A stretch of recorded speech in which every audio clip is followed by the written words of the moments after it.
Hello, I'm amirdynast.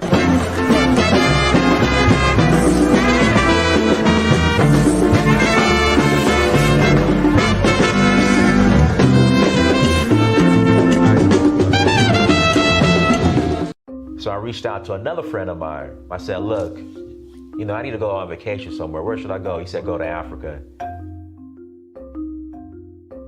And not only am I going to go, I'm going to explore a new country. So I went to Tanzania, South Africa, Namibia, Mali, Senegal, Morocco, Liberia, Namibia, Kenya,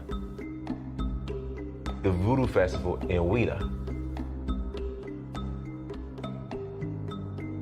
Gambia, Togo, Cote d'Ivoire.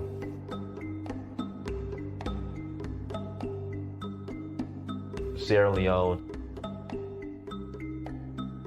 Ghana, Nigeria. It's been a beautiful experience, just learning more about our culture, our indigenous culture. So Uhuru means freedom in Swahili. I'm in search of my roots. In finding that, I would experience my Uhuru, which is freedom.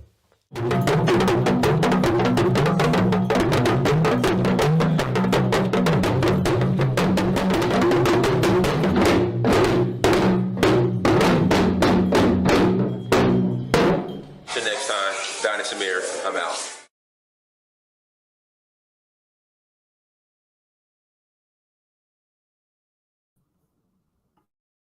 Oh, peace, family. Hold on.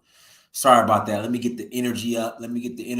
Peace, family. We are live again. amirdynast Amir, Search for Who. Thank you all. Thank you so much for joining. I just ate, so I got a little bit of the itis. All right, I just ate. Listen, so I got this chicken I make, right? And I got a secret sauce that's off the chain, right? It's off the chain. But I'm gonna bottle it up. I'm gonna sell it soon.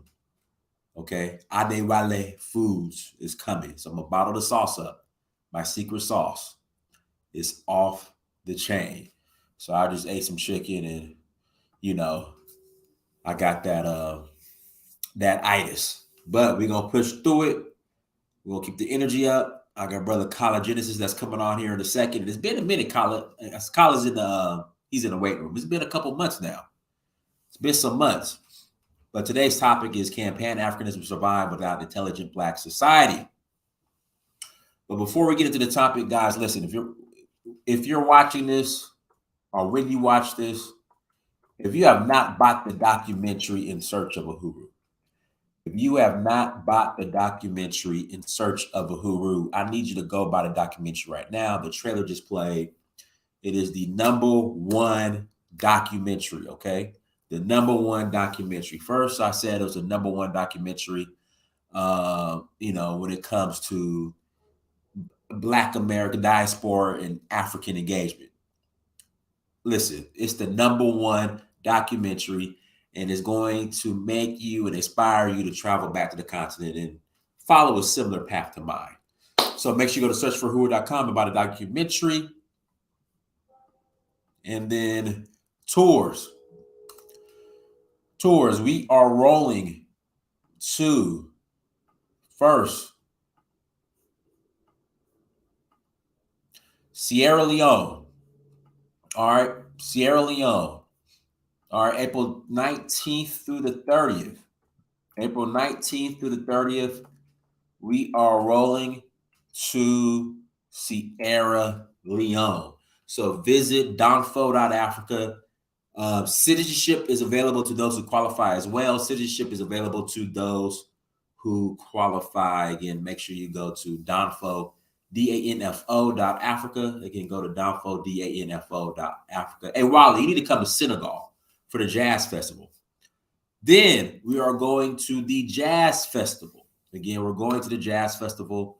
That is May 21st to the 30th, Dakar, Senegal. Go to Downfall.Africa to learn more. After that, we're going to Nigeria in August for the Oshun Festival. That's August 6th to the 15th. August 6th to the 15th. Come and visit us. Come and join us in Nigeria for the Oshun Festival. Then we're doing Zanzibar early November.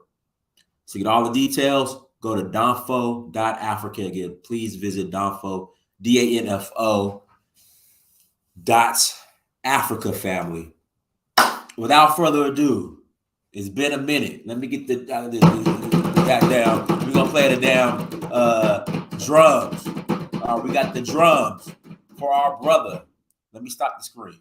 Hold on. Let me stop the screen. We got the drums for our brother. And it's been a minute. And I'm just gonna pass him the mic, and I'm gonna fall back because I know he got a lot to say.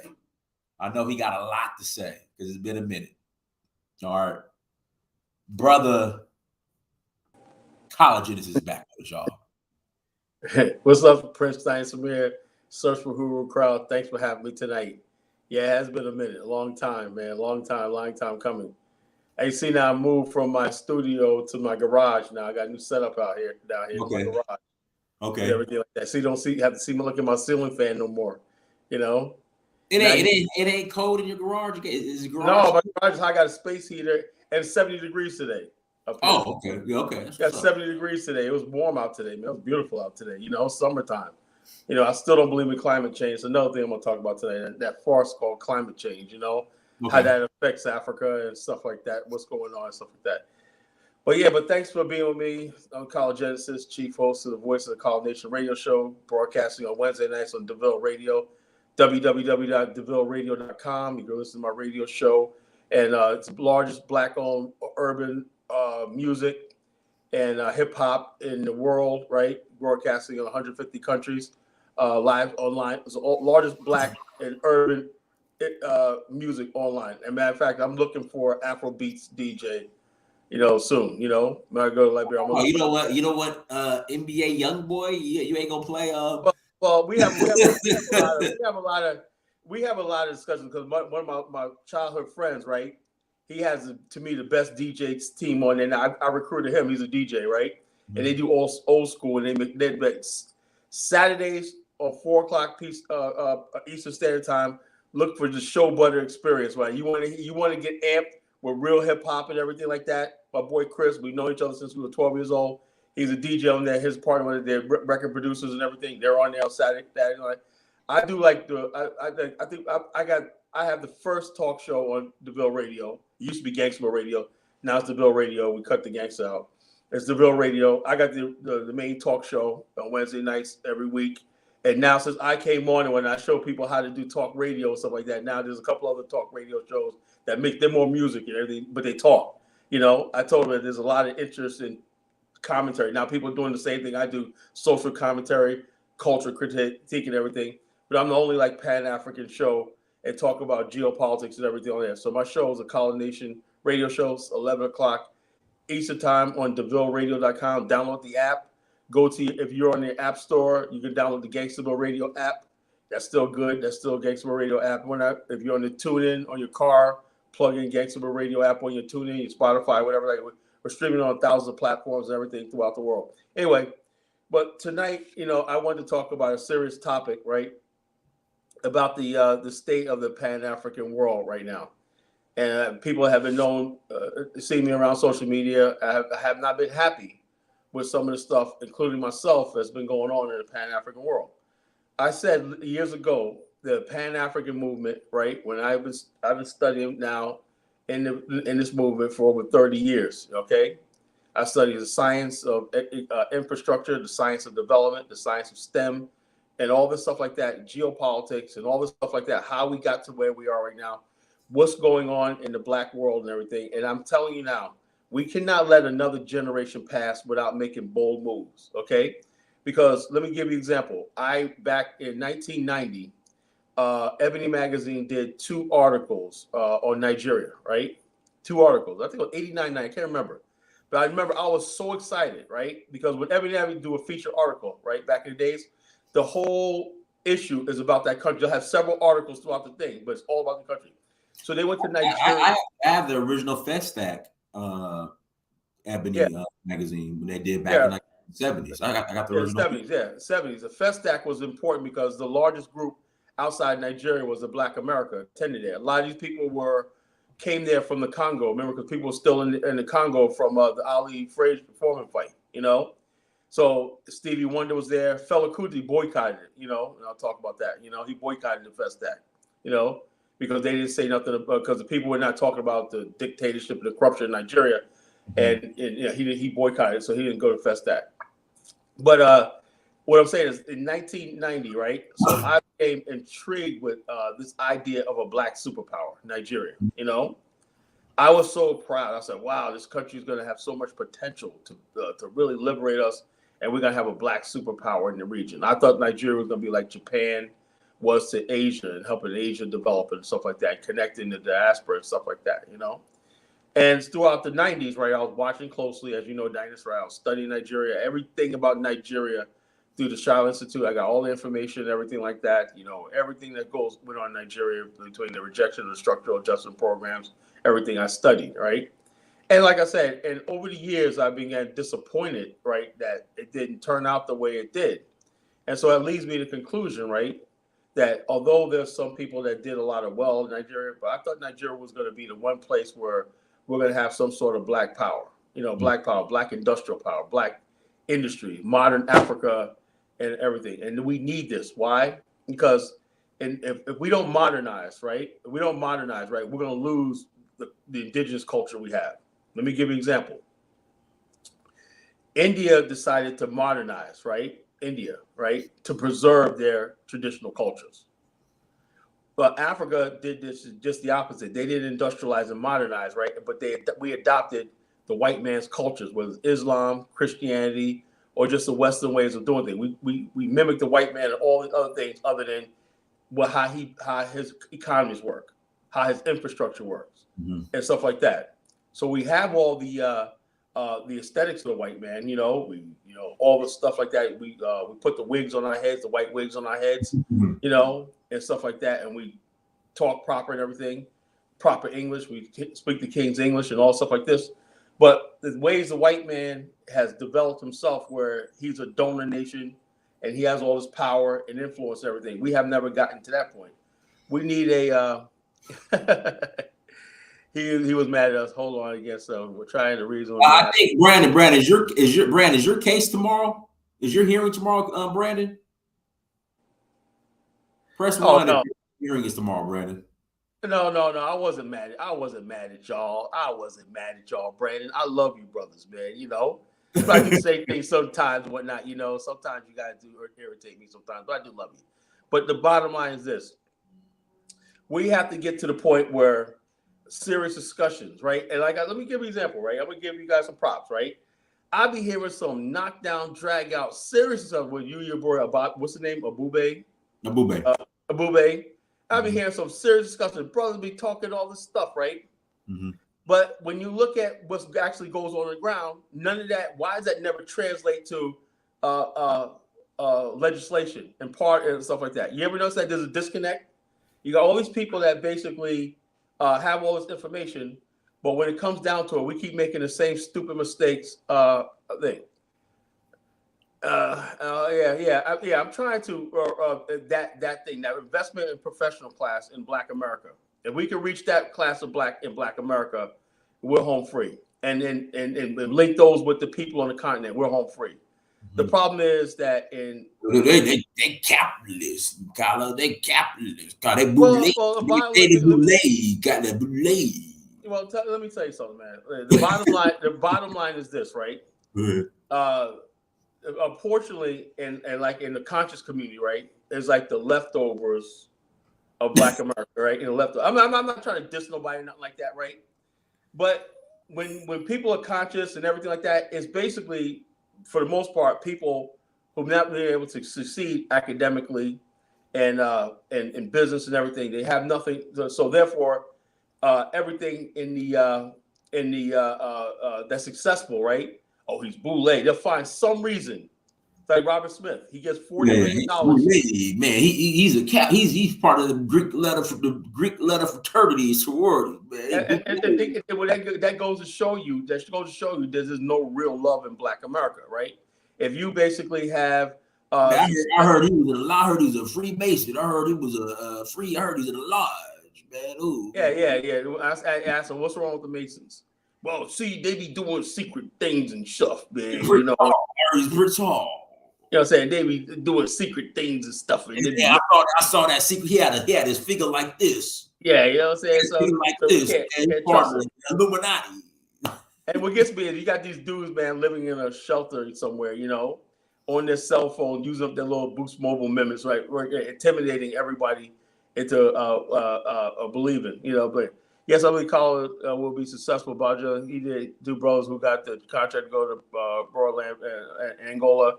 But Kobe, yeah. Like I said, this bottom line is this the stuff that we're doing, and when it's going to happen and everything. But the whole thing is we have to be able to convince those sort of Black people, right, that Africa is on the right track. Most Black people believe that, right? Most Black people believe there's opportunities. Like, if you have any, I gotta disagree, Colin. I think the majority if you're including just the normal Black society, they know. No, I'm talking about the people that are always like, I'm always coming across people that are always looking for the lick. They're always looking for opportunity and stuff like that. They say the people that know. They have no issues. Let me give you an example, right? You see the movie Black Without Borders. Yeah. Oh yeah. Okay, there's a lot of people, right, that I come across that are just like that. They would like to have that Blacks Without Borders experience. Let's build, let's stuff like that, right? And so therefore, they want to do this stuff and everything, but there's not any real mechanism. There's no real mechanism for them to engage the African continent, like free of a lot of politics and a lot of stuff that goes on. And so a lot of times they'll go over to the continent and they'll make mistakes and stuff like that. And they'll like that, but they keep up with it. Let me tell you something else. Most of the people that's going to actually be beneficial to Africa are not going to call themselves Pan-Africanists, you know? Right. They're not going to be a Pan. They're just Black people who say, okay, and they say, look, they'll after a while, after they go into the continent, right? Then they discover their roots. Here go another one, Colin. And I had to kind of. Yeah. So come on, man. Just who cares? Look. Yeah. You cannot get. Let me say this for you Negroes. This is why we do the show tonight. You Negroes, right? You're not going to get 100% of everything you want. I would love to have. 100 black. I would love to have Robert Smith come across stage with an RBG flag talking about. That's not going to happen. So you got to deal with what you're going to deal with. Most Black people, if they're not married, if they have business connections with other races. They go to dinner, they play golf, they do all those things and whatnot. You know, you have no idea of what they have to go through. A Black man on Wall Street is a Black man, whether he basically is on Wall Street dealing with white people and things. But if that Black man on Wall Street is a CEO or a Fortune 500 company, right? He can convince. People always say, how do you get Black people in America to move to Africa? Well, you're going to need investment, you know? You're going to need somebody like IBM saying or whatever, Hewlett Packard says, we're going to build a factory in Ghana, you know? And say we need management and stuff like that. You know, white people don't want to do that. We discovered that back in 1994. There was a huge wave of African-American executives that went to post-apartheid, went to South Africa, you know? Ford, Pepsi, all these, Nabisco, all these companies, they hire African-Americans as CEOs and top management to go there. Tremendous business opportunity. Some of them stayed. But a lot of them only took the assignment, right? So they can come back to America and say, look what I did in South Africa, right? And when they came back to America, it was the same glass ceiling, you know? And then another wave came back in 2006 on the Black Spot Border Series. They did a different thing. They said, look, you know, we're doing this for the long term. You know, we're going to be here long term. The first wave came just to show off their skills, just to show off what they could do, get business started and everything like that, you know? What's the baseline for Black nationalism? That's a vague question. You know, that's a vague question. You know, what's the baseline for Black nationalism? You know, he has to call in and explain what he's talking about. I can't answer that. What we're gonna do in about. Go ahead, Colin. I know you got a lot to say. So 20 minutes, you got 20 more minutes, and I'm gonna take a commercial break. Then we'll take the call-ins. Okay. Okay. So my whole thing is this: the Pan-African world, right? The Pan-African world now is being in our generation is being disseminated through social media, right? Unfortunately, there's a lot of people, in the Pan-African world, we haven't put up the best face for this pan as a serious thing that people can say, these are the people I want to go to. It goes both ways, not just Black America, but also Africans too. A lot of Africans look at a lot of Pan-Africans saying, what do I need to do with these guys for? I can just go to the source myself. I can just go to the white man myself. And now what you see is a lot of Africans coming here.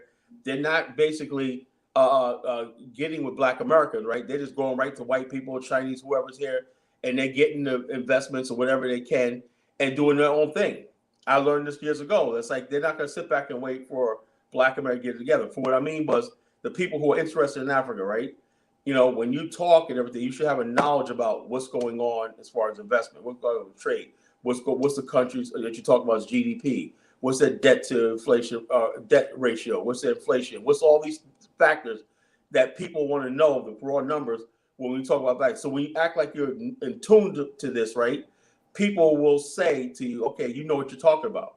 You know what you're talking about. We could talk. The Pan-African world knows what it's talking about. Because I remember the one guy you had on here from Detroit, remember a couple of years ago? Yeah. I did bring him on, yeah.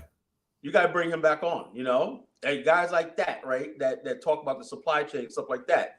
That's the face of the Pan-African world. We need to keep constantly showing that people know what they're talking about, know what they're doing. They've done business, and they did business. They can continue to do business, and they're good people to link up with, And that's what the type of people I bring in the BAIO with, people that got the connections, and they're making stuff like that. I'm just proud to say that, I got people going to the continent doing good things, and they're linking up with the right people on the ground and stuff like that. It don't always work out the thing. Sometimes it doesn't work out. But the bottom line is at least you're in discussion and everything like that. When it does work out and you have something and everything, that's better than just basically not knowing what you're talking about. So what I'm saying tonight is the Pan-African world has to put on a better face as far as like the world is concerned. Not just for Black America, right? Because they're going to be the hardest sell, okay? Not just Black America, white America. There was a video out not too long ago. I know you saw it, Dynast, right? There's a white man who says talking about lithium. There's a white man talking about lithium. He said, look, he was talking to white investors, right? He said, look, here in Zambia, I think he's in Zambia and Zimbabwe and countries like that produces lithium. He said, look, when the people here want value added. So when the people you start processing lithium, right, and making them to batteries, stuff like that, right? He said that's going to create a huge middle class here, right? And that's going to be a boom in African real estate. So we got to get in on this. This is a white guy talking to white people. We got to get in on a boom on African real estate.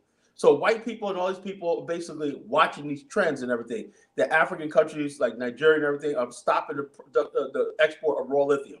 They want value added. They want the stuff made in Africa and everything. Why? Because that's going to create jobs in industries and everything and a middle class life. That's the direction Africa wants to move to. And because the Pan-African world has not seized on that, right? You got other people saying, something, let's get in on this.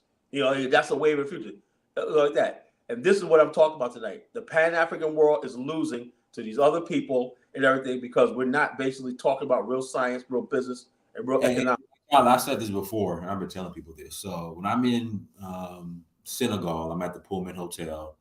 Sierra Leone, I'm at the Radisson Hotel. Nigeria, when I'm at the Radisson Hotel in Victoria Island, I see an African come in, sit down at a table with his briefcase, and either here comes an Indian, Asian, or white person sitting down. Yeah. Because the bottom line is this: we can't be the people. It got to be about emotion. It has to be our business. Like I told you this afternoon, right? I said, when you talk about go to Africa, right? What are you doing, right? Are you bringing real capital to the continent? Are you making a profit? Are you showing how the African partner could be profitable and everything? If you're not, they sort of like you and everything. They don't want us to go away. The Africans really want us to go away.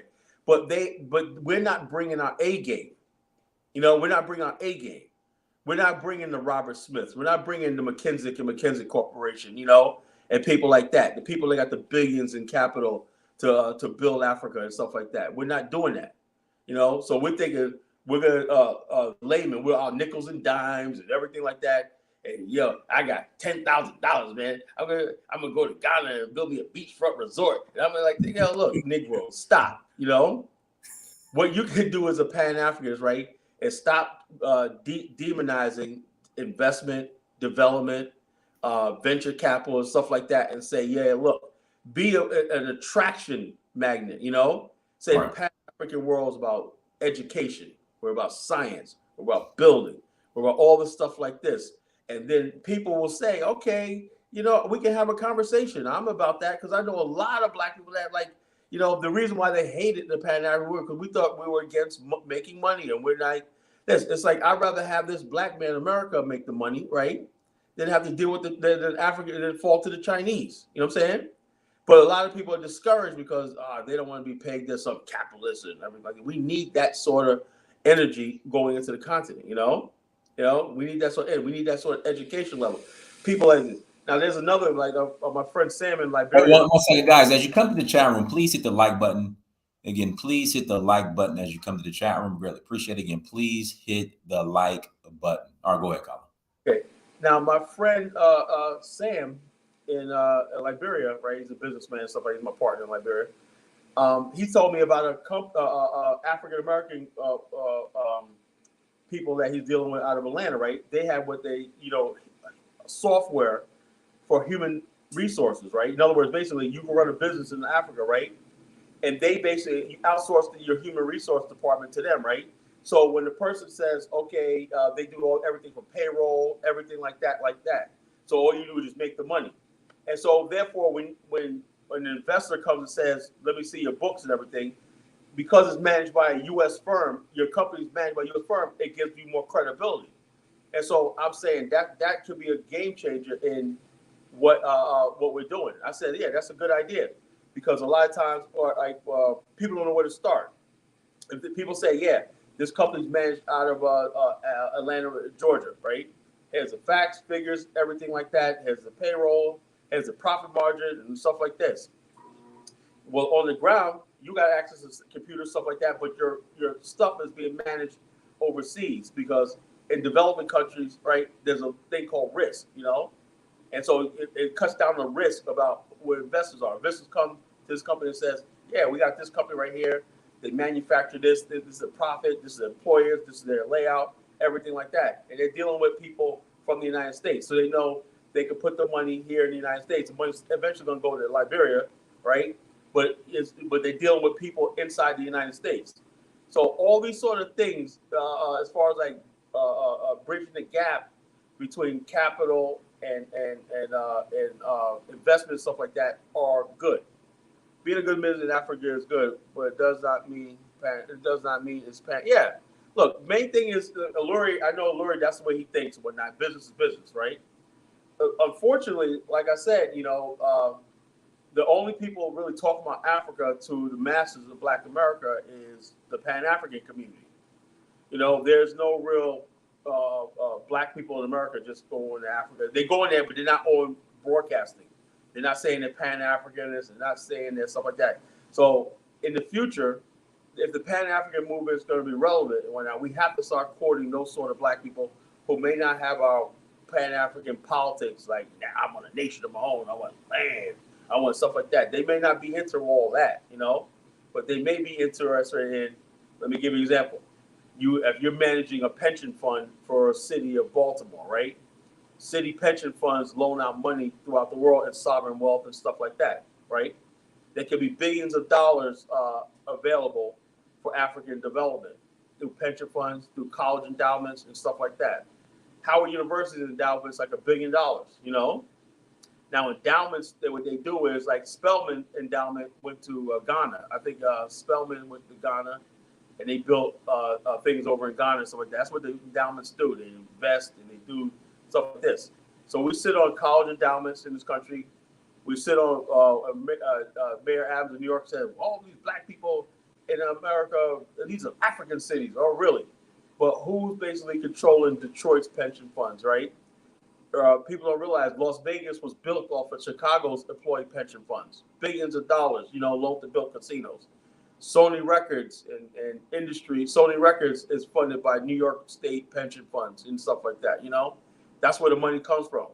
It's backed up by insurance firms like AIG who back up pension fund loans and stuff like that and insure it. So what I'm trying to say tonight is this. When we're going to get serious about this, right, we have to put on a serious face. And when that happens, and there's another thing is the image of Africa, right? The world still sees Africa, right, as this volatile place where it's a bad investment and everything. And the only people that invest in Africa they call it severe risk investment. The only people that invest in Africa are the IMF and the World Bank or China, and the billions of dollars that are flowing throughout the world in investment and pension funds and all the stuff like that, capital, venture capital. Africa gets none of it. They say Africa gets $130 billion a year, but the capital outflow because of lost logistics and stuff like that is $100 billion a year. But it equals the amount of money put in Africa equals what Africa loses in capital outflow.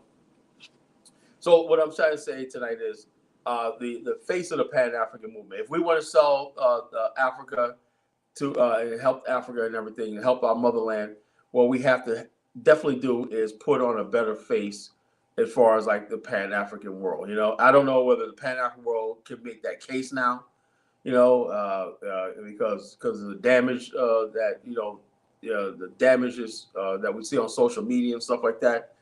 But the bottom line is somebody in the Pan-African world got to emerge, as like a messiah, somebody is like a businessman who got money, connections, and that could put it all together. We need that person. Right now, that person, I think Mr. Rosenthal could be it, but he's old. He's older now, and we need a young person that's a CEO, that is an MBA CEO that's doing the things that could say, hey, look, this is what we're doing.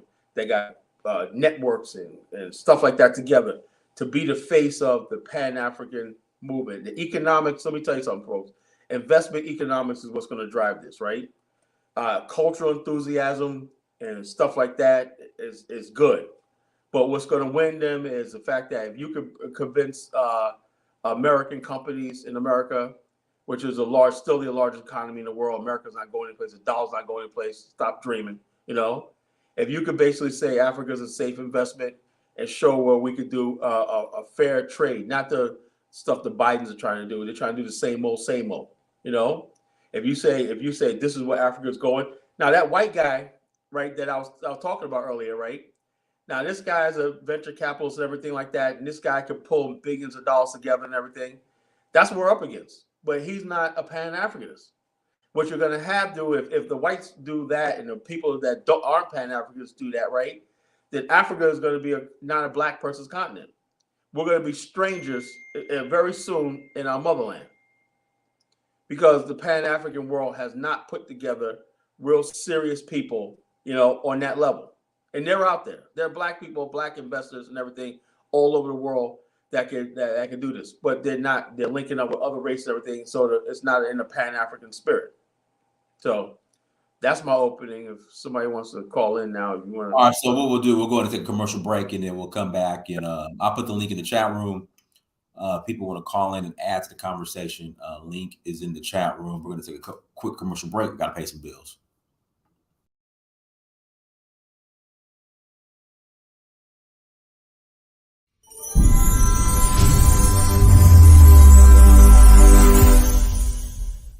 We can all benefit from proverbs from our elders. Africa is the birthplace of human civilization and home to some of the most ancient wisdom on the planet. The continent of Africa is an extremely culturally rich region and home to over 2,000 languages, 3,000 ethnic groups, and numerous belief systems. The Book of African Proverbs and Wisdom, Volume 1, from author J.P. Martin, available on Amazon, is a compilation of over 100 ancient proverbs and words of wisdom from the continent of Africa. This must-read book provides a diverse and expansive collection of timeless, wise sayings and knowledge which have been collected from every region of Africa. This book is perfect for anyone interested in learning more about the African culture and expanding their knowledge of human experience. Order your copy right now on Amazon. The Book of African Proverbs and Wisdom, Volume 1 from author J.P. Martin. Go to Amazon.com and get your copy today.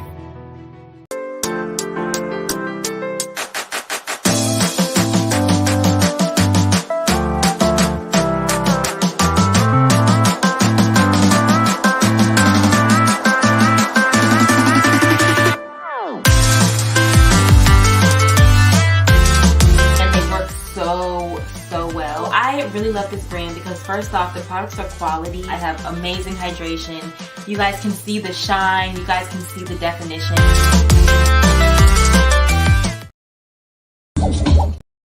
Alexis here, coming to you with an awesome sale of 25% off when you use promo code UHURU25 at alexisfowler.com.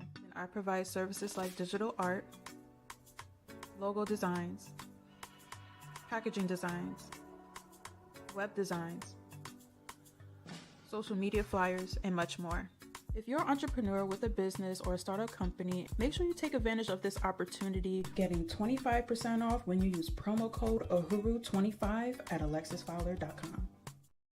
Learn the ins and outs of IT and launch your IT career in just a matter of weeks with the help of Lifting the Veil IT Academy. I took Lifting the Veil Academy with some. Took a while, but I'm here. I made it. I'm now an SSRS developer. I started on the 13th, making a rate of $48 an hour. Sign up for a free consultation and see where this industry could take you. To learn more, go to www.ltvacademy.com. That's www.ltvacademy.com.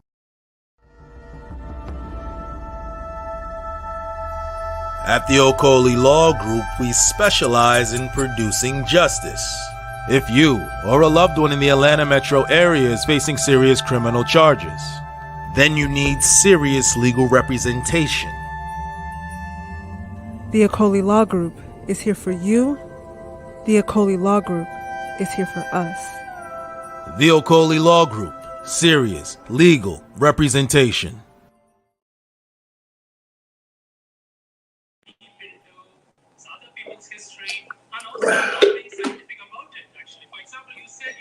Yeah, I'll play back, caller. All right, there we go. Okay. All right, guys. Links in the chat room if you want to call in and add to the conversation. Link is in the chat room again if you want to call in and add to the conversation. Please click on the link and come and join us in the chat room. It's been a minute. Come challenge the caller. Yeah, come and debate me. You know, come in, stuff like that. I know a lot of people got a lot to say. Oh, I'll hear in the comments tomorrow. You know, I'll hear in the comments tomorrow. People are like, "Oh, Colin, you just a no money." I get it. People hate my guts and whatnot, but like I said, I'm not here to be loved. You know, I'm not some cuddly nice guy and whatnot. Yeah, I say it like it is. You know, and if I ruffle some feathers, hey, so be it. You know, I've been doing this way too long and everything like that to have this movement destroyed by people who don't know what they're talking about and everything.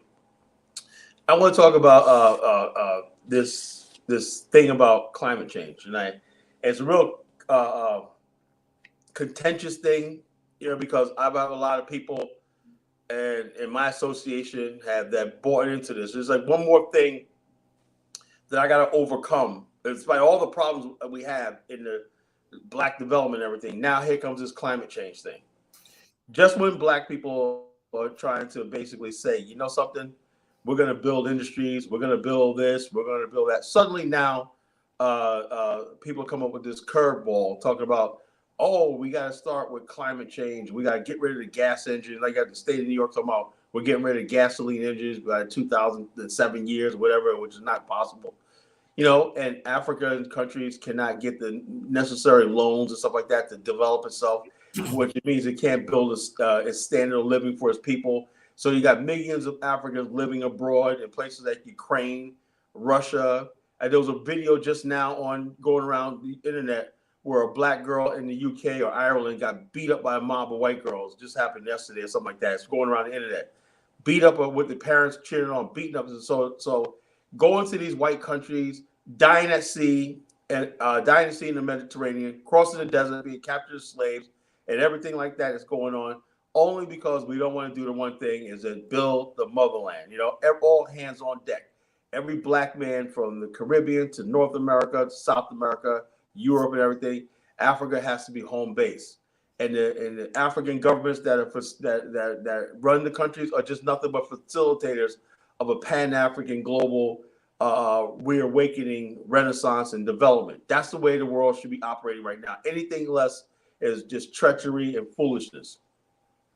Now about this climate change stuff.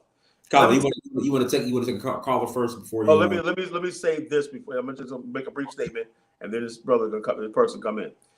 The whole idea of climate change and all the stuff like that, or world population, did not start until African and Asian countries started colonial. That's when it all started. And it started in the 1800s with this guy named Thomas Malthus, right? And he was an agent of the British East India Company, right? And because the British took so much wealth out of India, right, left it poor, trillions of dollars, what I'm saying. They took all this wealth and made themselves rich and everything. So the solution was, we're overpopulating. Start telling people stop having kids and everything in India and everything. That's the solution. No, the solution was they were getting robbed by these Rothschild banks and the Wall Street banks and everything, and they were looting these countries and whatnot, making people slaving people. Same thing that happened in the Congo with the resources and everything. The solution was stop breeding, stop having children, stop having so many children, limiting kids and everything. That was the solution. Not getting rid of this economic system, right, that the world we're living under right now, which still has the black race on the bottom doing the worst, dangerous jobs and everything for peanuts and everything, while the rest of the world are building the semiconductors and everything like that. You know, we have not overcome that geopolitical system right now, right? And I don't see anybody in the Pan-African world talking about that. I have not seen one person talk about, before you talk about Mr. Biden, whoever you are, before you talk about you want Black America support, Pan-African support, you're going to lift those sanctions against Zimbabwe. You know, you're going to lift those sanctions because I tell you right now, if I ever go to one of these things, right, I'm going to go up there and snatch the mic out of that freaking person's hand, hit him over the head with it, and tell them what the hell's going on. You don't dare come to us and tell us to join you in your continued racist, white supremacist exploitation of Africa and everything, and tell us I go along with it, you know? And that's what's going on. I want this Pan-African community to get on code, stop this freaking nonsense and everything, understand we're in a global fight, you know, fight for our lives. All right, PF Cutters, go ahead. That's all I have to say. Good evening to you, brother, and everybody watching. Go on. One question. Since you have your ear to the ground in Liberia, what are the prospects of going into the business of, let's say, in quarrying and also recycling and maybe manufacturing of, let's say, tomato sauce? Okay, there's a lot of look, let me tell you something. There's in Liberia, like African countries, right? There's always if you're gonna manufacture, like I told you, manufacturing, you're never gonna lose. Okay, if you can manufacture, can, to store, and build warehouses, but I would always tell anybody, right, before you start stuff like that, what you have to do is get on the ground, right, and make things. I had a guy that wanted to build a power plant that recycles trash into electricity, right? And I was negotiating with this guy for months, and I kept telling him from day one in the conversation, right? I said, if you want to do anything in Liberia, you have to. He went there and he met with the president. I said, that's not enough. You cannot actually work in Africa on remote. You have to have people and networks on the ground, okay? And so I had my guys on the ground and everything like that say, look, you have to get an office space. You have to import your equipment. You have to basically get the youths and the people behind you and everything. Say, this is my company and everything. Register with your business and everything. Even before you get a contract, they say, and what's that called? That's called taking a risk, because you can bring the machine there, educate the people, do seminars and everything like that, and still they say no or no, whatever like that. But that's the risk you're gonna take. Too many people, when it comes to Africa, they want guarantees. They want, I need to see this person. Colin, do you know this person right here? I got to have this right here. I got to know this right there. No, you get on the ground, right? We show you warehouse where you can store your stuff. We got security, everything like that. We got the government officials you can talk to and everything like that. But you got to do your part in setting yourself up. So if you believe this thing is going to do, you show us how the machine works. We're taking trash. Yeah, we're taking trash and melting it and liquefying the methane and producing electricity for the grid and everything like that. I said, look, that's a good idea. And I'll save a lot of things and expand the electrical capacity of the country. That's something they need, But even if you need something, right, that does not mean that's going to work out like that. You have to go do your due diligence and be on the ground. And like I said, those of us who have connections on the ground, we should be those people that people say, hey, can you help me facilitate this? I just got back in touch with a friend of mine from Nigeria that I had a falling out with like around 8 years ago. George, he's a good guy. This guy facilitated millions of dollars worth of contracts in Nigeria. Only thing about him and I is he's one of those Nigerians that's all into Black America. He's all into this friggin' Nuwapian and all this kind of stupid Moor stuff. I said, look, you're a Nigerian. What do you need to be a Moor? So we fell out over that. He wanted to be a Moor, and I said, you're a Nigerian, bro, George, you're a Nigerian prince. You got all the connections, everything like that. Stop talking to me about this Moor stuff. Everything we Moors. Dude, we're Africans, we're Moors. But we fell out over that. But I hope we, I sent them a friend request. I hope we get back in touch together and start talking together again and everything. But this guy is a facilitator, man. This guy put together major projects in Nigeria, with black, white, whatever like that. He puts the people together, finance everything together. And so, and hopefully we'll start talking again and whatnot. Hopefully he's over that stupid, that Moorish nonsense and everything. But that's what you do. You have to be on the ground. You have to do due diligence. You have to take not just trip over. You have to make friends. You have to connect with people on the ground, and you have to basically know, understand that everything takes a risk. And you got to understand the politics of the country. Too many people think that they could operate in Africa through WhatsApp and Facebook. It doesn't work like that. You got to basically be on the ground. You have to take risks. You have to bring your capital. Understand that, if you're going to do manufacturing and everything, don't expect a lot of help from the government. You bring your money in and everything, you bring your networks and put those in place, and you got people that'll help you do it. Nobody's going to tell you no. If you try to build anything that's going to make money and create jobs and everything, nobody's going to tell you no. Try doing something like that in America, right? Where you're going to have all this red tape, all this this, that, and the other thing and everything. Any other country and everything. When you go to Africa, for the most part, no one's going to tell you no. Hey, Colin, let's pass the let's hear Miriam. Then pass it to Brandon. Go ahead, Miriam. Hi, Dynast, and greetings to everybody on the panel. Now, I just wanted to agree with Kala that I think that the whole climate change thing, that it's because that they see that Africa is moving forward, and that's a new stumbling block they're putting in there. Exactly, it is. That's all it is. That's all. Mm-hmm. That's all. Everything. Let me say this, Miriam. They have this thing now called the green credits, right? Where they got, just like black people think they're going to benefit from reparations. You got a lot of African countries think they're going to benefit from a green credit. What the green credit is, if you don't let any, you don't cut down your forest, you don't do all this stuff like this right there, you earn a green credit, right? And so in other words, don't friggin' build any industries, don't have any lumber factories, don't anything. Import all your lumber and furniture from France forever and UK forever and everything. You keep your it's limited supply of lumber to them and everything. Instead of Africa's building their own furniture, lumber, wood, housing industry, their own things, stuff like that. And then not only that, I talked about for years permaculture, right? The West and all these people claim about climate, right?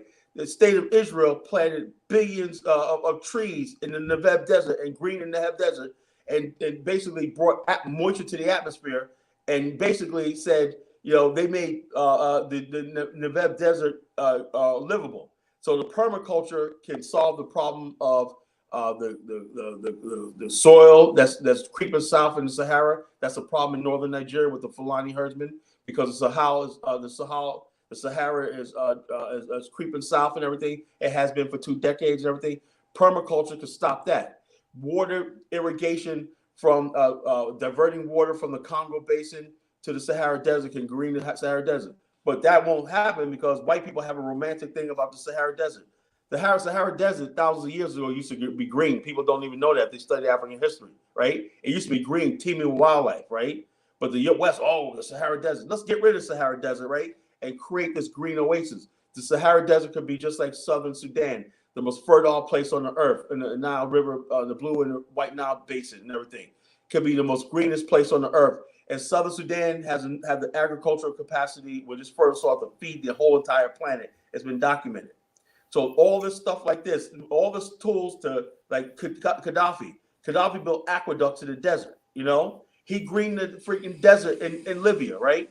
They said, they didn't care about his nukes that he had. They cared the fact that he showed that you could take the desert and green the desert and feed people, build farms, everything like that, that you do not have to reduce your population. You do not have to do all this stuff like that. They keep telling you that climate change is killing us, that we have to overpopulate.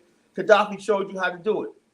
Right. And as an American, I want to say that living in America, I see the power of marketing and the commercials and stuff. And my fear is that it won't be in Black hands, and that I think somebody should harness that power before someone else does. That's all. Of marketing and commercials. Right.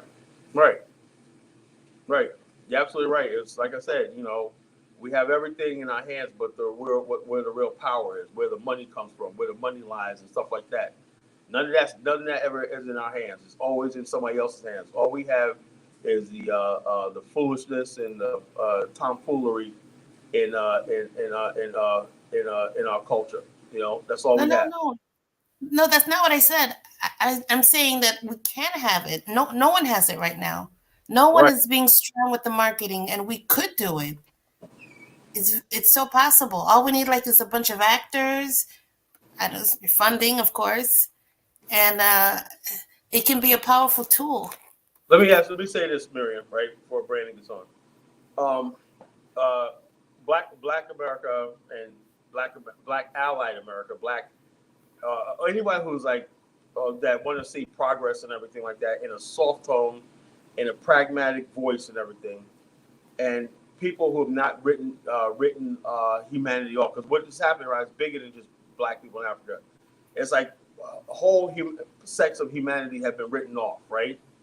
That's why you see millions of people flooding across the border, because if you look at it, right, America had set us decades to solve the problem in Central America, but the United Fruit Company was more important than Honduras and everything that stuff like this, So we have that problem.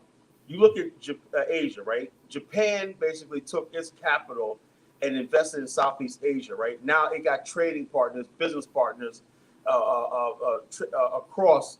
It's not a first world. It's two first world countries. You got Singapore. Now economies are now, and Japan. All these countries are now building Asia to it's the Pacific Century we live in right now. But look at America, right? Because America is fundamentally sick.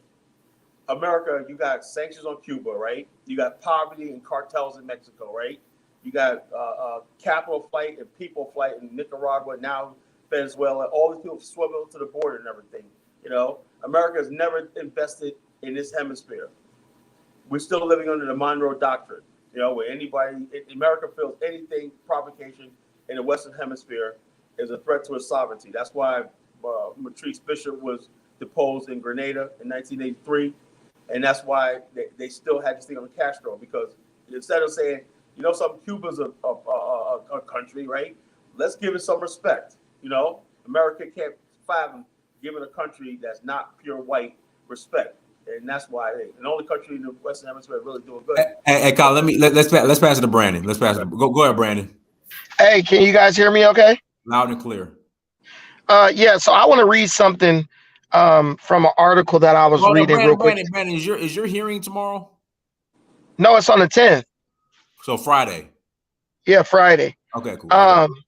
Okay, so I'm gonna read this. It says, if CO2 levels continue to rise at present rates, it's likely that noticeable increases in temperature could occur.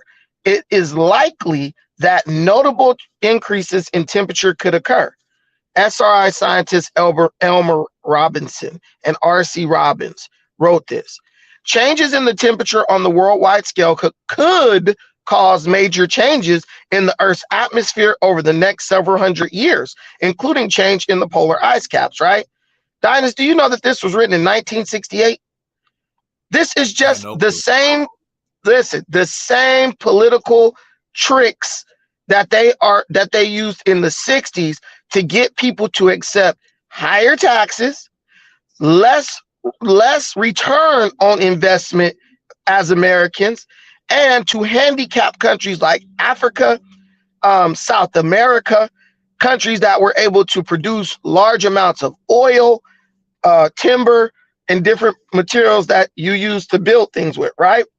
At the same time as they were saying climate change and CO2 levels are rising, they were going down into South America, totally deforesting the entire Amazon jungle, cutting down trees that were thousands of years old, exterminating species of animals that we had yet to even discover, making people who dwelled in the jungle homeless.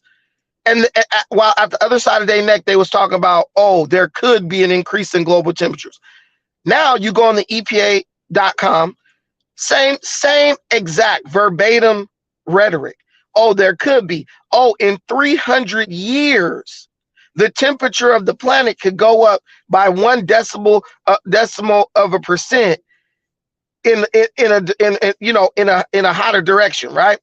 So what they're saying is we can't let third world countries, African nations, South American nations, we can't allow them to use the things that made us wealthy beyond measure to build the wealth of their countries. Dynas, if you ever watched that documentary, it used to be on Netflix. I don't know what happened to it. It was called The Men Who Built America. Andrew Carnegie, Rockefeller, all these dudes. What did they do? They exploited things that resources in the environment to build empires that literally made America what it is today. And one thing the white power structure is not going to let you do, once they get rich, they're going to handicap everybody else. They're going to say, look, we got rich off of digging for oil, but we can't let you get rich off of that. We got rich from cutting down rainforests, but we can't let you get rich off of that. So this is all a clever game. And the thing that really pisses me off is when I see black people falling for this crap. Because when I get online and I say something like global warming is a hoax, it's not white people jumping down my throat about this. It's black people. You can't live on the planet if you're dead, as their kid throws a piece of paper out the window and pollutes their crappy little neighborhood that they dwell in. These people, we have the highest level of hypocrisy on the planet. Now, white people have a high level of hypocrisy, but let me tell you this. White people benefit from their hypocrisy. They say we love the rainforest, but then they're hypocritical because they cut down the rainforest to the tune of billions of dollars, right? Black people say we love the rainforest, but do not benefit in any way from saving the rainforest and don't benefit in any way from cutting the rainforest down.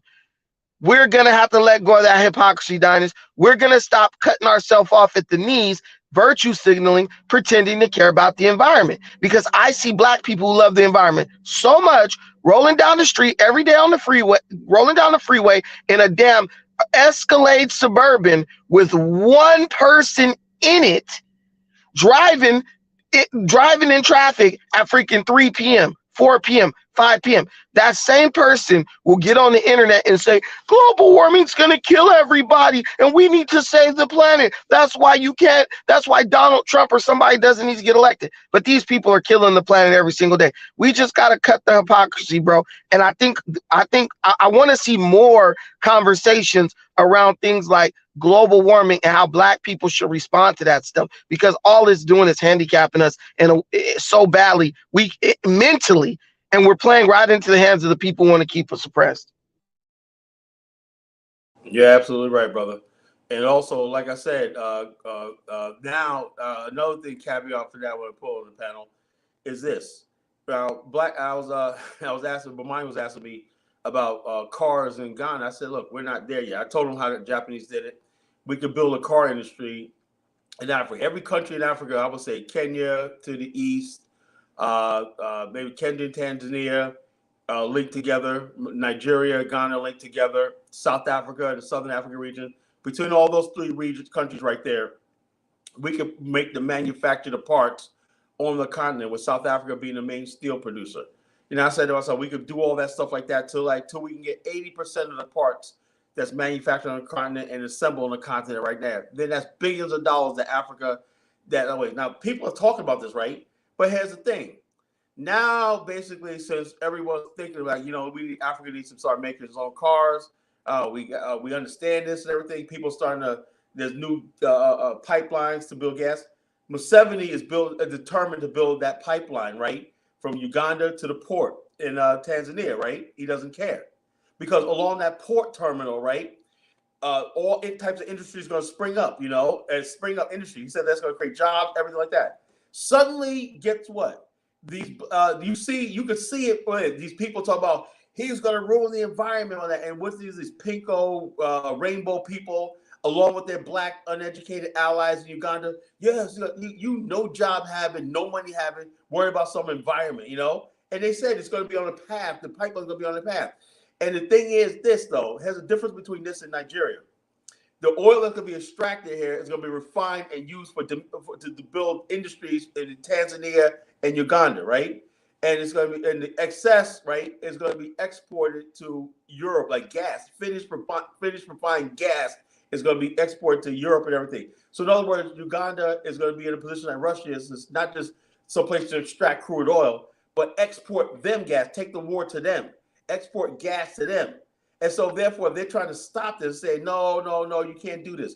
Because the idea of black people actually controlling something, right? Now, if it was a European firm who was building this pipeline to suck stuff out and everything, you wouldn't hear nothing about it. But because these are black people, black Africans are building this pipeline and the refinery and stuff like that along the way, and also natural gas, stuff like that, chemical plants and everything like that. Oh my God, chemical plants. Well, and somebody said, Carla, you're a capitalist. You like chemical plants? I said, yo, you see that nice paint on your house, right? You know where that comes from? It comes from chemicals. Oh, I never thought about that. Plastics, all the stuff you use. All that stuff is now being imported into Africa because we don't produce it, right?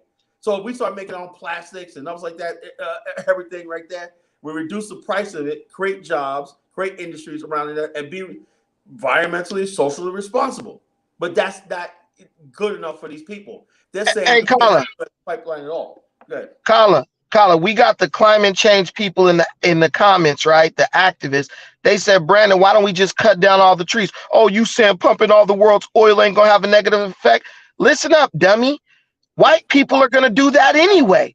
Right. So what would you rather do? Sit on the sideline in your false sense of morality while these people drain the planet of resources anyway? You're in the poorhouse. They're living lavish, right? They're able to build things to protect them from the effects of climate change, right? These people are working on spaceships so they can leave this bitch and continue to drain it while you're here stuck on it. So what you're going to do is you're going to stay poor, economically strapped, while the white man does it anyway, and you're powerless to stop him, rather than doing it too so that you can gain the means to try to prepare yourself for what's coming in the future. How about this? Why don't you stop voting for the Democrats that you love, who have 5 and 10 houses, like Al Gore, the people like Barack Obama, who just bought coastal property in California, right? Who live in Martha's Vineyard, which is freaking coastal property. Why don't you stop voting for these guys who lied to you about climate change, telling you, oh, this state's going to be underwater in 5 years, as they signed the deal to purchase $1 million home right on the coast of that same state that they're telling you is going to be underwater. You guys are the hypocrites. You're telling me, you're making me out to be the bad guy, while you guys vote for the people who are polluting the planet at 1,000 times the rate I am. Why don't you tell freaking John Kerry to stop flying his private jet all over the world, which produces more CO2 than 1 million cars in one trip? You guys are hypocrites, bro. You just don't want to see the black man do well. And it's underlying self-hate. It's okay if the white man whose nuts you kiss does it, but if a black man even suggested, oh, now he's some type of a moral, some type of degenerate or demon, it doesn't add up, period. And if you really want to save the planet, you'll be talking about switching to nuclear energy, because the EPA, the government site, highlights nuclear energy as the cleanest form of energy on the planet by far. So if they cared about pollution, they wouldn't be talking about windmills, which pollute. They wouldn't be talking about solar farms that pollute. They wouldn't be talking about biofuel, which is basically just chopped up trees that they didn't cut down to produce some little inefficient type of fuel. Nuclear is the energy source that's the cleanest. So you are a hypocrite. Unless you're talking about nuclear energy, you are a pure hypocrite. Yeah, let me say something. Add to that, Brandon. Do you remember? Hey, let's pass to Kasha Zulu real quick. Okay. Kasha, go ahead, Kasha. Thanks, Dynast. Peace to everybody on the panel. Now, I completely agree with what Brandon's saying. We shouldn't sit back and let white people rob the planet and rape the planet of its resources under the guise of we're environmentalists and we care about the environment. I definitely think nuclear energy is the cleanest form. It's not about what I think. The science proves it. Nuclear energy is definitely the cleanest form of energy. It has the least amount of byproducts. And definitely, if you're looking in terms of defense, nuclear energy is the way you want to go. Now, what I do have an issue with Brandon, I remember you said one quote. It was really profound, and it stuck with me. Now, I can't say it verbatim, but it's something like, be careful, dealing with evil for so long, but because you'll become evil as well. So I like to say, like, yes, we do need nuclear energy for defense and for power, but be careful trying to out-white man the white man. So after we have built up a defense system, we need to be looking at an alternative measure, something a little bit more cleaner than nuclear energy. There's always different forms of energy that we're always finding. So we need to be innovative. We need to be looking for the next thing. And I don't see that. It's just us trying to replicate what white men did. You got to understand that white people stole everything they're doing from us, bro. We're not out white man and the white man. We're going back to the way we survived on this planet for thousands of years before we ever saw a white man, which was to tap into our natural resources so that we can live and thrive. If we don't gain control over the resources, we won't be able to stop the white man or anybody else or control our own destiny. It's just like you saw the movie Black Panther, bro. Why was Wakanda able to remain sovereign and undisturbed? Because they have power that the other people didn't understand, could not gain control of, therefore could not match them militaristically.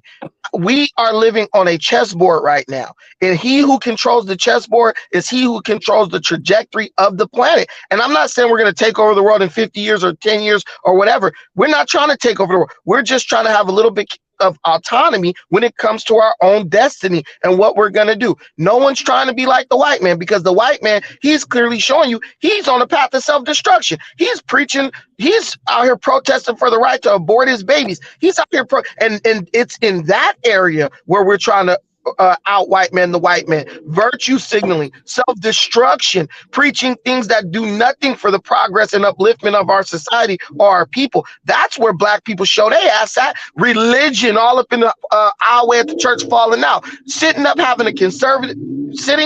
adopting conservative values that give you the potential or the ability to thrive in the future. That is not white manning the white man. Even an ant uses the resources he has at his disposal to preserve life and thrive. That's just natural. That's nature right there. And we're living in an unnatural state. That is why we are suffering. Yeah, I want to say something about the.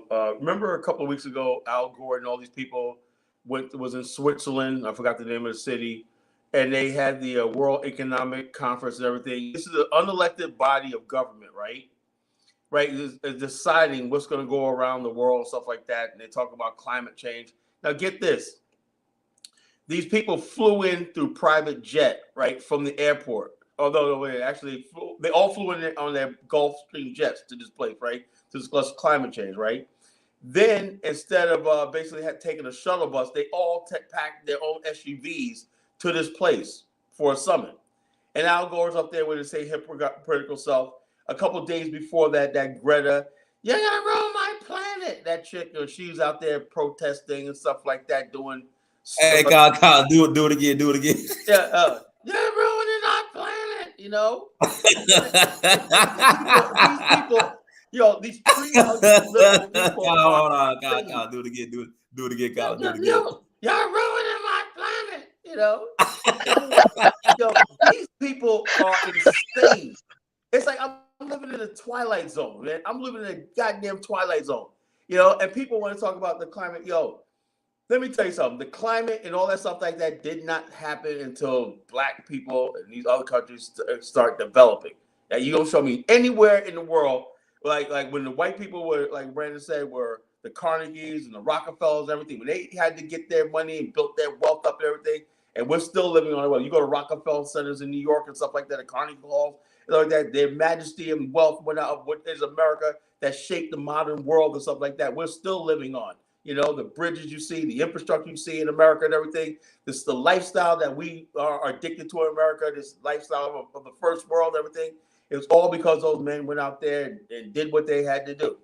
Now it's time for the black man, right? We have millions of people, a billion people on the African continent that basically are off the grid completely. That means they have no health care, they have no roads, no nothing. This is just written off.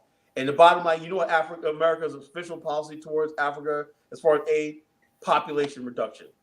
The World Population Conference happened in Cairo, Egypt, 1994. Al Gore was one of the keynote speakers there, And they went around Africa, injecting black women with Norplant and whatnot, passing out condoms and everything like that. The main focus on Africa. There's too many of you people on the planet. Reduce the population. You got to stop it. Like they did a big campaign in Nigeria. Nigeria was the threat number one. All throughout the 90s, I thought the United States was going to invade Nigeria. Every night, you guys probably remember because you guys were kids, Every night, one night, Nigeria. I said, why do they keep talking about Nigeria every night? With 120 million people, this is the largest black country in the world. What are we going to do? What are we going to do? Kyle, if we could take that, what everyone said about the climate change and turn it into a skit, even a commercial for selling, soap, I think that would make a stronger impact in the African world, right? Than trying to educate everyone. Miriam, let me say something. Africans have been bought the climate change because remember something. If you got billions of dollars, right, it's easy to set up shop in Africa, right, and bring people in and brainwash people into their own destruction. Oh, crap! Look, pull up the video where Museveni is talking about the pipeline, right? You got all these Ugandans and whatnot protesting. They're gonna chain themselves to the thing like that. I'm like, you dumb, along with white people. I'm like, but listen, the thing is, whenever we start talking about I don't know how things ought to be, it turns dry. But if it was a skit with humor, yes. Lowering the defense, you know what I mean? Like it has to be done. But if you keep doing the satire, your people never learn to absorb information in a mature way. Look like, for example, these dudes talking about Brandon, you this, that. Dude, Al Gore in 2010 bought a beachfront house in Montecito, California, after cashing out for multiple millions of dollars, selling you an inconvenient truth, which was a documentary where he said that California would be underwater in the next 10 years. He literally took that money and bought a beachfront house in Montecito, California. Recently, in 2022, Al Gore bought a oil-heated cottage on Plum Island. This guy telling you sea levels are going to rise, all this stuff. If any black person any black person who is still entertaining the climate change hoax at this point, they are just degenerate. They're mental degenerates, and they don't give a damn about climate change. They simply are advocating for whatever white lord is saying something that they could use as a way to gain entry into black spaces with a perceived moral high ground. Al Gore's a hypocrite. He is the one who sold you climate change. Remember, when Al Gore lost to George W. Bush, he won the black vote without question. What did he do? He said, look, I got all these little nigglets following behind me, hanging on every word that I say. He shopped himself out to companies, corporations, and climate change activists. He said, I got all these Negroes following me, and they're angry because I didn't get elected president because I suck as a politician. Let's give them something else to believe in. Let's give them something else to scare them into a capitulation, right? And that's when the climate change stuff came out. Why is a Negro living in the Baltimore, in the projects, or in the disgusting squalor of Baltimore, right? Why is that person worried about global warming? You live in an absolute shit bin. You got bigger. The rats that sleep beside you when you lay down at night, they're not worried about global warming. They who eat up your kids' cornflakes right off of the refrigerator, and you walk in the kitchen and they smoking a cigarette, having a cup of coffee, right? They're not worried about global warming. But all of a sudden, you who dropped out of the 9th grade, has not even a basic comprehension of science, can't even name 5 elements on the elemental table. You can't even name it, but all of a sudden you are a climate change activist. It doesn't make sense. It's beyond the pale. I'm just at a loss for words. I'm never at a loss for words, but I'm just disgusted by this. I got a question. I think Q-Butter's up next. Go ahead, bro. All right. What's good, Black thing? Y'all was moving quick, man. Hold on. One second. Mono, before I let you on, turn your camera on so I can see who you are first. Then I can let you on, Mono. Go ahead, Q-Butter. Oh, my bad. What's good, Black family? No, the conversation was moving and stuff. I was still caught up with the nuclear energy in Africa and stuff, but then it went to climate change and stuff. I wasn't sure if y'all was quoting somebody on climate change. No, that's a part of the nuclear energy. Africa needs nuclear energy. Yeah, it does. Geothermal, nuclear, and hydro will say that Africa has a water potential to like the dam they're trying to stop Ethiopia building.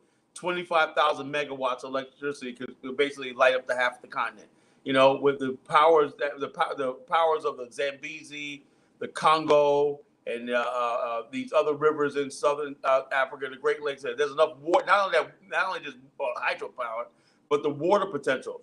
There's like 50 billion cubic feet of water in the Kalahari Desert that needs to be drilled and harnessed. Right? Africa has so many resources. Water is probably the most precious resource that Africa has. You know, drilling water and stuff like that can basically create a new paradigm of farmland and everything like that. Everything needs water. Industry needs water. Farmland needs water. Everything like that. Africa has it all. Gaddafi showed it when he did those aqueducts under the Sahara Desert and greened the Sahara Desert, you know, and built aqueducts and waterways and stuff like that. So all this stuff, what I'm saying, I've been studying for 30 years, you know, and so I thought that back then people would wake up, because I knew about this climate change hoax back then, you know. I learned about it, right? And I was prepared for it. But the thing is, though, the people who push this stuff got Hollywood, right? I've seen the movie Deep Blue Sea Part 3. Deep Blue Sea Part 3. Ever see that? I got the free thing, the fire stick and everything. I said, well, okay, I love the Deep Blue Sea Part 1. I never seen Part 2. So I put in Part 3, right? And they're saying the sharks are behaving bad and everything, right? And so a little ways through it, it's because of climate change. I turned that friggin' thing off. I don't want to see the rest of the movie. It's propaganda. In your movies, everything, in your children thing, they keep putting this propaganda till you believe it. And then when you say... The only movie you need to watch is called Planet of the Humans. You watch that documentary, it absolutely obliterates climate change, because all of the green energy shit depends on fossil fuels to even run, bro. Right. All of it. Right, and solar panels to destroy them cost money. we should also use this propaganda technique. It works, obviously. I mean, but so I'm like climate. There is some climatary issues. There is some environmental issues that is definitely parading around our society, though. Now, I'm not gonna go with the whole national propaganda machine, but it's not hard to see the landfills. Give us three of them. Give us three of them. The toxic waste on landfills at the Dakota. The largest Dead Sea zone was recorded in the Mississippi River in the last 2 years. The entire Dead Sea. You just type in largest Dead Sea zone, dead zone in record and history on the Mississippi River from toxins and the waste. You can look at the coastline. Almost all coastline farmlands is destroyed. The environmental changes with the temperature and pressure differences and barometric changes in like major cities. Like it's observational challenges. Like I don't. That is none of that stuff is scientifically proven. I've looked at most of what you talked about. There's no provable temperature changes on this planet. There's speculation, but they wouldn't even be able to tell you if the temperature has changed or if it's a cycle, because we were not recording temperatures. We haven't been recording temperatures long enough to know if this is not just a natural cycle of the planet. This is all speculation. Yeah, and also remember the people always say the earthquakes occur by drilling of it. What about the worst earthquake in the U.S.? The one in Galveston, Texas, in 1900, well, like that, in Galveston, Texas, right? There were no industries and stuff like that around there to cause that, And the earthquakes throughout the history, we have earthquakes for thousands of years, and we've had natural disasters and stuff like that. The thing is, they said it used to be global warming. The world's getting hotter. Well, then when they found out that it's not getting warmer, then they told them climate change, right? Yeah, we got 4 seasons. You got the summer, spring, winter, fall. 4 seasons. Well, that's the northern hemisphere, Kala. The equator only has 2 seasons. That's really, right. What I'm saying is this, though, and that's in the northern hemisphere. But you go to any place else. You go to any place like in Africa or something like that. The climate is not changing. It's not getting colder. People say this warm weather we're having right now in the East Coast, climate change, but we know we're going to get blanked with. So then a week later, when they start talking this climate change, a week later we get blanketed with so much snow, people are dying and freezing to death and everything. Like, what happened? All right, now this is where the confusion starts, because it sounds like really, Kala, you don't really understand. No, I do understand. We had this conversation before, Costa. We had this conversation before. Because you said there's not been any noticeable changes in Africa. But I'm saying Mount Kilimanjaro has snow at the top all the time.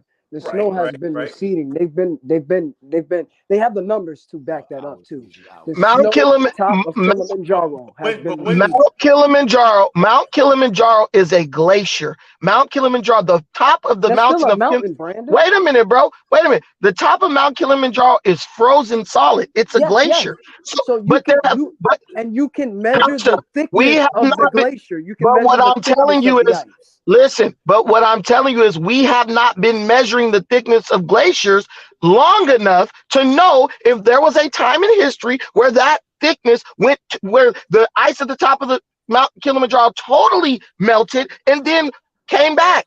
You haven't been measuring it long enough. All you're doing, it's like somebody saying, look, that girl stinks like pee, right? You met her today. You don't know she just accidentally, you don't know she has a bladder issue and peed on herself. You would have to wait 5 or 6 days to know her pissing on herself is just her being dirty, or maybe she has a bladder issue and she can't hold it. You've only known her 1 day and you're trying to come to a conclusion about her bladder. That's why when you go to the doctor, what do? They say, we found this on a test. Come back in a month or 2 months so we can see if this is something like an anomaly, or if this is just something that, or a phenomena, or is this something that's pointing to a greater illness. Right. So be patient. Basically, what you're saying is, we don't know if Mount Kilimanjaro, at a time, it didn't have any glaciers up there, so we can't measure if it's really receding fast or not. That's basically what I'm saying is, we have not been measuring it long enough to know if this is something that's happening due to climate change, or if it's something that is just a natural part of the Earth cycle. The planet heats up. Listen, we've done this, Costa. Remember the Ice Age, Costa? How did the planet get from being totally frozen to being livable? It warmed up. It warmed up significantly. That means a bunch of ice had to melt. And guess what? It could warm up, it can cool off. This is proven. So how do we know that what's going on is not just a continuation of the warming that happened to get us out of the ice age? And then we're going to have another ice age where everything's going to get super cold. These people are full of crap, bro. If the ice age happened, you know what that meant? That meant temperatures on the planet had to drop extremely low for it to freeze. And for us to be able to live here right now, that means it had to warm significantly for everything to melt. This is what our planet does. It warms and it cools. It warms and it cools. We cannot get drawn into this unscientific babble, dude. I'm just telling you the facts, what we know for a fact, not what some white guy is being paid to say, because that's what they do. They'll tell you that freaking a pill. A scientist will tell you that if you take a pill, your penis will get bigger. We all know that's not true, but that doesn't stop them from saying it. They paying a black guy to do it now. His name is Neil deGrasse Tyson. What, to talk about the pill? I know, to talk about like pushing the climate change. Well, I haven't. Well, he hasn't. I haven't heard him say. He made two entire documentaries called Cosmos 1 and Cosmos Possible World, explaining that. Anybody know about that? I didn't hear him address that issue. You know, so I think. Yeah, Neil deGrasse Tyson, he's on that side. He's on that side of the fence. Well, I have to research that. I didn't hear that part. You know, and what I will say about this, it used to be global warming. Then it came to climate change, right? Because listen, our understanding of science is always expanding, it's always evolving. Right. So we have to throw out old things that we didn't really understand and always bring in new things. I agree with that, but so it's not just warming that's happening to the planet. Kasha, I agree. Let's say I agree with you, right? But here's the thing, though. We're talking about life and death here, right? People basically have heard a scientist, a white guy with white hair, global science and blah, blah, blah, blah, blah. According to this research, everything. Where's the research? Did we see you research it? Did we actually see it? Or are you guys sitting there in your lab coats making out, smoking dope and whatnot? You know, where's the research? You know, let's see this conclusively, right? No, we don't play. It's plenty of. It's not just one. It's the Earth has a homeostasis system. When you mess up one thing, other things are gonna mess up behind that one thing. Let me say this, bro. Let me put this out here. I hate to say this, right? And I never want to believe this because I grew up with scientists and people like that, integrity and everything. I'm realizing now, right, that a lot of people do not have integrity. If somebody up there that got billions of dollars, these people that run the world, right, that want to push this stuff, that's why the transgender stuff is so powerful. The NHL Hockey League, the most masculine sport, has now got the rainbow flag up there, you know? If you're a corporation, you got billions of dollars, you will make the scientists and anybody say what you want to say. And they skew it towards that. Every movie, every documentary, everything is skewed towards that narrative. You know, because they believe Bill Gates says that he was disappointed that Africa wasn't wiped out during COVID. You know? Oh, Africa gonna suffer. Africa didn't suffer nothing. I was over there at the time, nobody was wearing masks, you know, in the height of the pandemic. And so therefore, what I'm saying is this, though. We just go by these trends and everything. We just trust these people. Oh, Dr. Fauci. Black people love themselves some Dr. Fauci. You know? All this kind of nonsense. And they're playing with our lives. The World Health Organization. All these people like that got this power that they want to control the world. They think the world is theirs. This is the New World Order, a world war government of 200 years in the making, right? And the bottom line is this. Their last frontier is controlling Africa and controlling the black race completely. If they win, right? If they win and we bow down to their climate change stuff and their non-industrialization and this foolishness that we're going on, we're going to be put back in slavery, if not physically, but mentally. And if not, China is polluting more than every African country combined. Do you see the white man going to them saying, hey, you guys need to stop polluting? They give the white man the finger because China is not polluting more than every European country combined. The Chinese, they get the game. They see the hoax. They understand. Nah, we just figured out his game. We figured out how to get money, right? It's just like the dude who was the dope boy in your town, right? He got rich off of selling dope. All of a sudden, you selling some dope, and he come up to you with a damn Bible in his hand talking about you need to give your life to God and get up out these streets. Nah, you got rich off of selling the dope. Now, when I got the dope, now I'm in control. Now, all of a sudden, I'm supposed to think about the moral aspect of it. I'm supposed to give my life to God.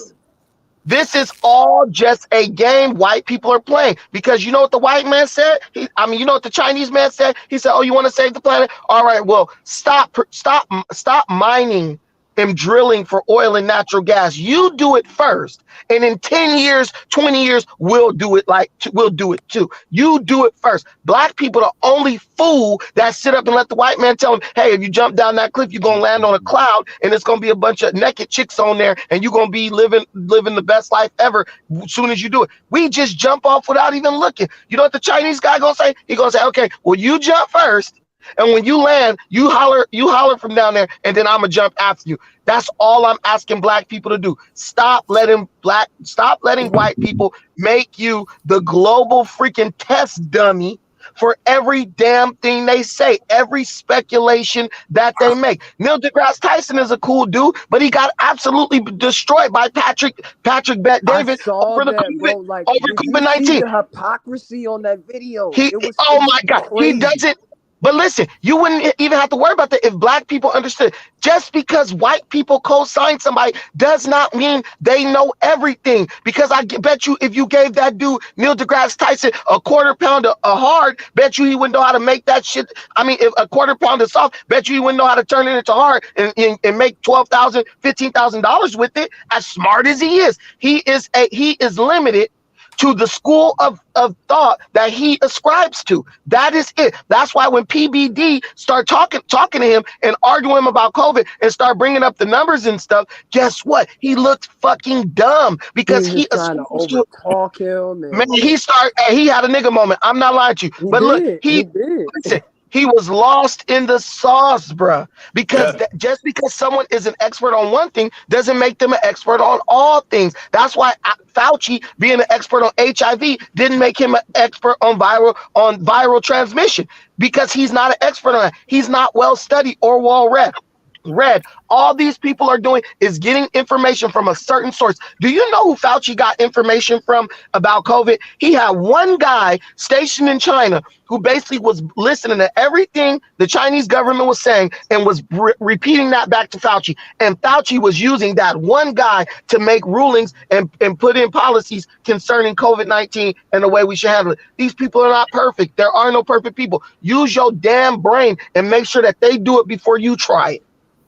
Hey, let me pass it to Q Butter, because we're gonna pass it back to Kyle because we're gonna close out. Q Butter, go ahead.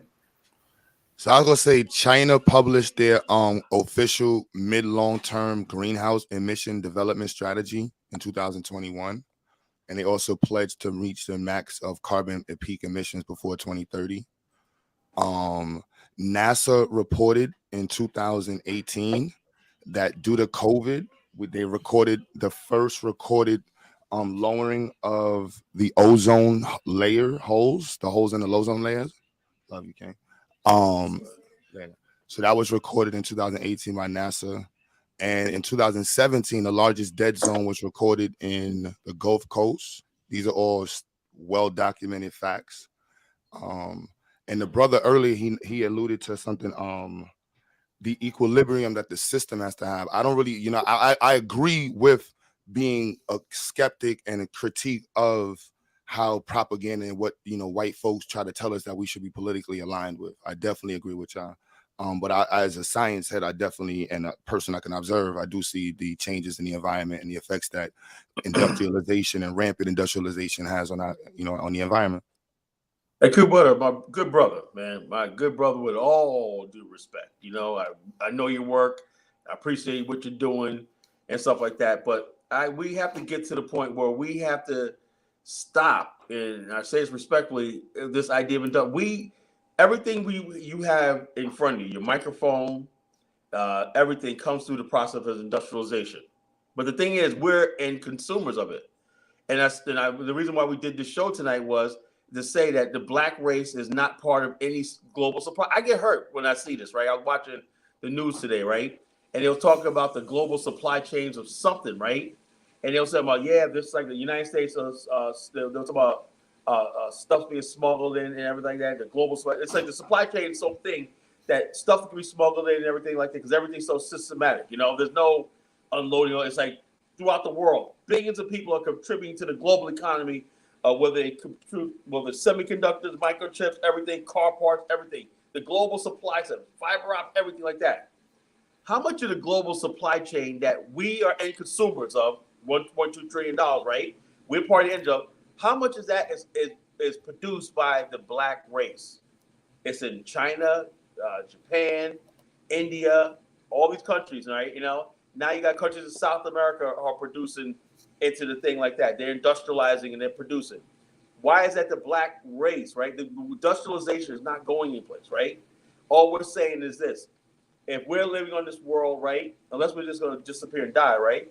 If we buy cars, right, we should be having factories that make car parts, If we buy refrigerators, we should have somewhere on the black continent that we own part, at least 1% of something that we have. It's been 500 years, and the black race is still at the bottom. The world now, you got countries that were once third world, backwards, primitive Asia. Talk about they got their own Africa policy. How to help Africa? The big, strong, strapping black man that we claim to build civilization. Now you got countries. Now as you say, college, that's just your pride. That's your black. Okay, give me something. I know for a fact of the matter is, when I was a kid, that we used to send money to India, right? With the world missionaries. When I was a kid, we used to send money, all those poor, starving Indians and everything like that. When I was a kid. Now these same Indians, right, are freaking coming here, and I wish them all the well. I wish them the best. They worked hard for it. Vietnam.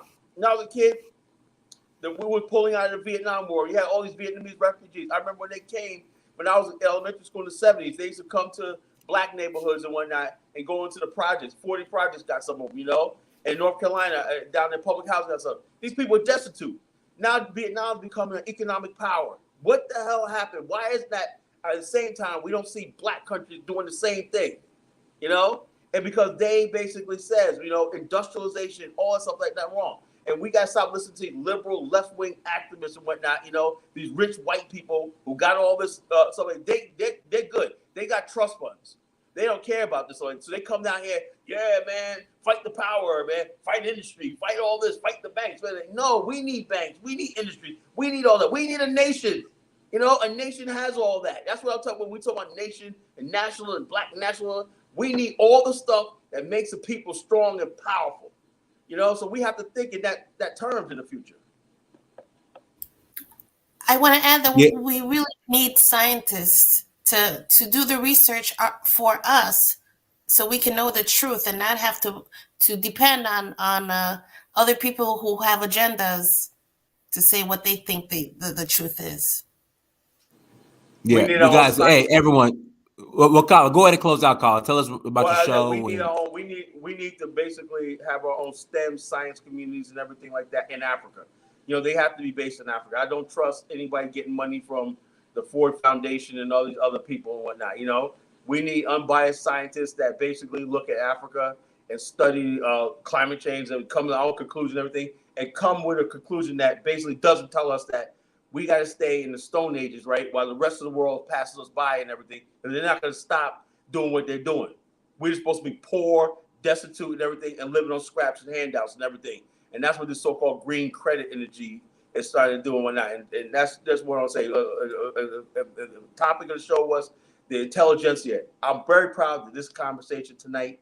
And everybody on this panel here, and Brandon, everybody contributed intelligently. And these are the sort of conversations, right, that the people need to have. We need to give the black people, black America, confidence that the people in the Pan-African world know what we're talking about, and the people in Africa know that there's people in black America that know what they're talking about. When we keep putting this face on that we talk about science and stuff like that, we can't just let the white man and all these other people make all decisions for us. We live in this world too. The world doesn't belong to him. So let us be at the table of all these discussions of climate change and everything. How does it benefit us? We have to be at the table. When we're set at the table and say, no, you're not going to be like that. Like I'm not intimidated by some white man with gray hair anymore. Because I've seen, the last straw was that Fauci clown. That was the last straw. Like, oh, white, he must know what he's talking about. Why? Because he wears glasses and he's white and he talks like, yeah, I'm Dr. Fauci and blah blah blah. Enough of that. We have to get to the books, right, and study the science, and then use common sense, wisdom, and logic. Like I said, LARP, logical, achievable, reasonable, and practical. The acronym LARP, logical, reasonable, achievable, reasonable, and practical. Right? If it doesn't, it's not logical, achievable, reasonable, practical, we leave it alone. But that's me. Thanks for having me. I'll see you next time you call me. Yes, sir. Everyone, thank you so much for joining. Like, share, subscribe. Until next time, family. Dynasty Mirror Search for Uhuru. Peace.